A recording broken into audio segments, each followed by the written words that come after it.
लाएं जो उन्हें शायद उनकी मर्जी के प्रोड्यूस करके दें, तो ना वो शायद देखना चाहते हैं, ना सुनना चाहते हैं, ना वो कोई जुडिशल कमीशन या इंक्वायरी कमीशन बनाना चाहते हैं। हमने कहा चलें हाई कोर्ट और सुप्रीम कोर्ट के अंडर नहीं तो सेशन जज के अंडर ही बना दें, लेकिन वो ऐसा कुछ नहीं करना चाहते।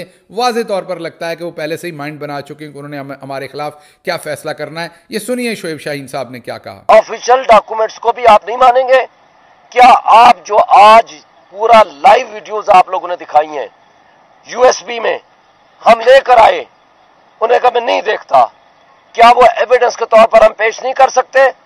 आप जिस एविडेंस को खुद लाइव कवरेज करते हो, आप media, electronic media, digital media, हम कहते हैं इसको देख लें, वो कहते हैं मैं इसको नहीं देखता। हम कहते हैं ये एप्लीकेशंस, ये एफिडेविट्स ये मौजूद है, वो कहते हैं मैं नहीं देखता, मुझे बता दें एविडेंस हम कहां से लाएं। कोई फरिश्ते तो हम उतारने से रहे।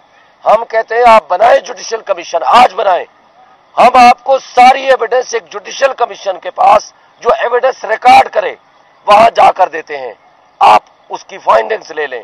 बेशक एक सेशन जज को बना दें अगर आपने बड़े लेवल पर नहीं बनाना, लेकिन अगर आपने ये फैसला किया है कि आपने हमारी बात ही नहीं सुननी, अगर आपने ये फैसला किया है कि आपने हमारे मुखालिफ वकील के तौर पर बैठना है, तो हमारे पास फिर कोई सबूत नहीं है। देखिए